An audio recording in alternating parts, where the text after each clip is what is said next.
Sobra ginawa niyo sa Pilipinas. Nagpapera kayo.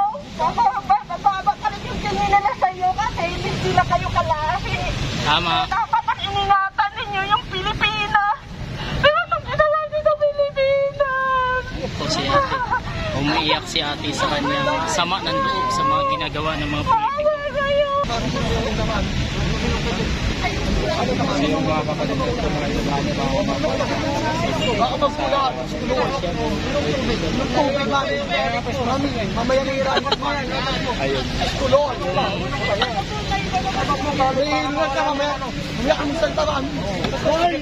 Yan nyo lang, ate. Yan lang na ilabas niya yung kanyang kwan. Ito pa, hindi ko sinasayang yung isang oras binigay nila, sir. Tama yan. Walang magsasalita. Hindi nga ako marunong magsalita eh. Pero magsasalita ako. Sasabihin ko sa inyo, maawa kayo sa mga Pilipino para lawan nyo na. Magkakawa kami. Nag-iiusap kami. Maawa kayo. Tawaan nyo mga Pilipino. Hindi kayo dito sa mundong ito habang buhay. Iiwan nyo rin yung mga perang ninanakaw nyo. Iiwanan nyo rin yan. Mag-share naman kayo sa taong bayan. I-share ninyo yung mga project gawin ninyo. Higit sa lahat.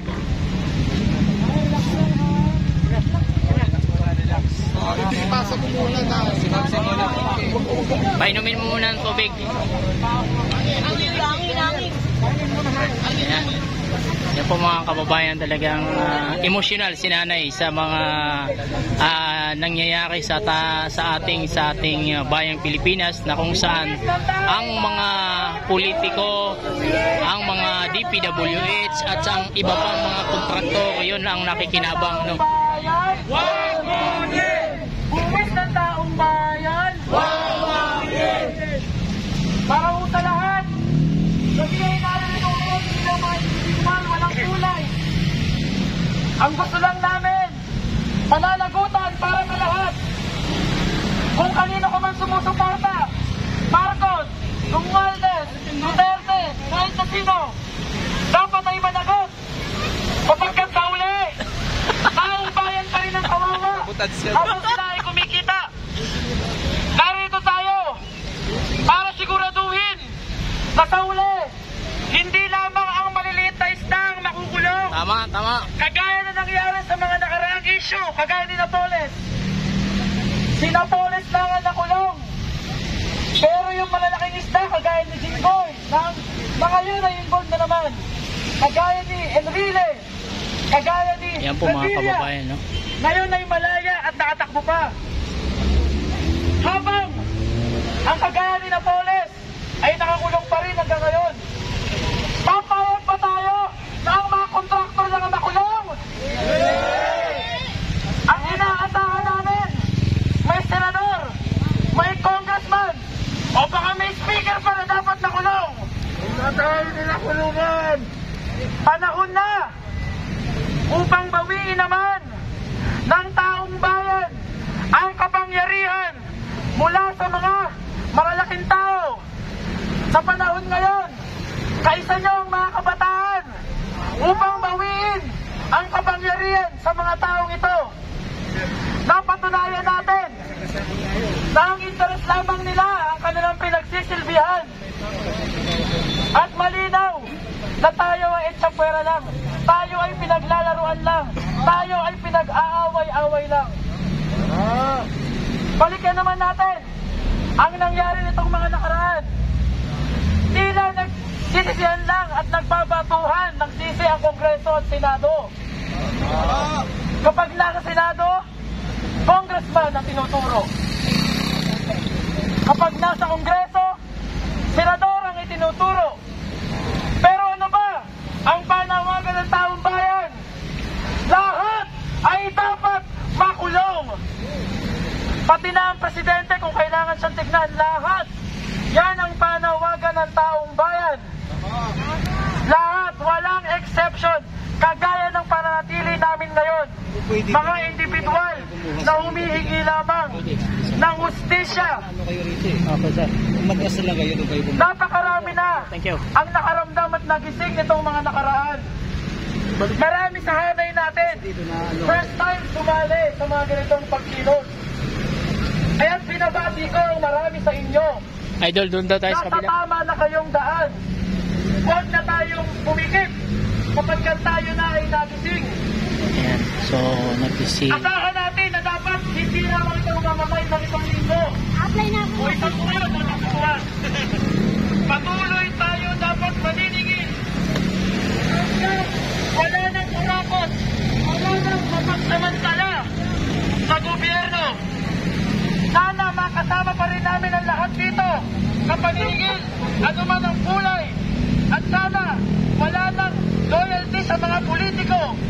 Tandaan natin, pagkain na tayo bilang mga Pilipino at bilang mga mamamayan.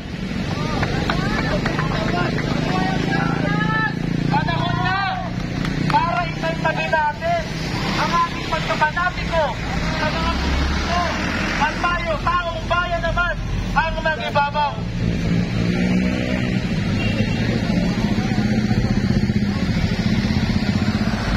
Mga taong bayan, mga taong bayan, mga taong bayan, mga taong bayan, mga kapatid, kapag Pilipino, kami nagsama-sama kami. Iba din yan. Iba't ibang paniniwala, iba't ibang perception, iba't ibang ang sinusuportahan namin sa mga politiko, pero nagsama-sama kami dahil iisa lang ang ating kalaban. Ah. Nasa harap na natin ang ebidensya. Inulan na tayo. Hindi pa ba tayo kikilos? Nagbigay na ng pahiwatig ang Diyos. Sinubok niya na ang syudad kung saan napakaraming sangkot na congressman. Hindi ba kayo nagtataka? Nagbigay na ng pahiwatig ang Diyos. Yun ang ebidensya. Alam naman natin, huwag tayong maglukuhan kung sinong nakinabang sa flood control budget na yan. Hindi tayo bulag, hindi tayo tanga. Ginagawa tayo tanga ng mga politiko na yan. Hindi tayo bobo. Matagal na kaming nanahimik. Matagal na tahimik ang bayan ng Pilipinas. Magsama-sama tayo. Kapos na pananahimik. Kung hindi tayo magkasalita, sino? Meron ba? Wala. Dahil lahat sila nakikinabang. Inihalal natin sila para magserbisyo. Hindi para magpakayaman sa pera ng taong bayan. Pera ng taong bayan yan, mahiya naman kayo. Pag pumunta kayo ng hospital, sa labas pa lang, napakadami na nang humihingi ng tulong. Kulang ang ating mga bed capacity. Walang-wala, mga kapatid. Ang ating public transportation, mas nauna pa sa atin ang mga kapitbahay ating bansa. Hindi tayo mahirap. Ganit lang ang mga politiko na yan. Tulong-tulong tayo ngayon. Nananawagan ako. Tulong-tulong po tayo para sa pagbabago. Hindi na po ito para sa kung kanino ka naniniwala. Para na po ito sa kinabukasan ng inyong mga anak. Uwit ng taong bayan! Uwit ng taong bayan! Uwit ng taong bayan!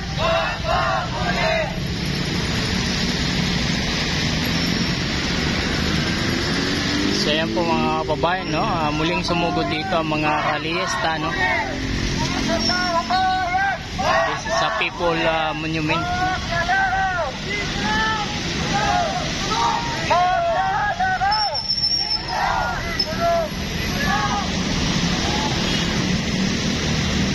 Sino po may mga gusto nito, ano dyan, si maraming okay, sa ating mga kurang daw may gato gobyerno, pwede kayo magsalita.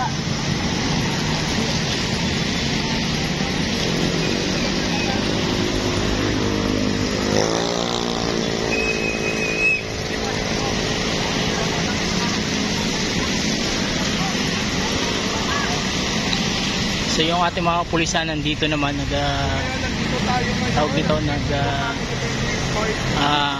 antabay din dito, no? Ayan po mga kababayan, no? Ngayon ay dumating ngayon yung maraming tropa ng dito sa area, no? Walang kulay-kulay.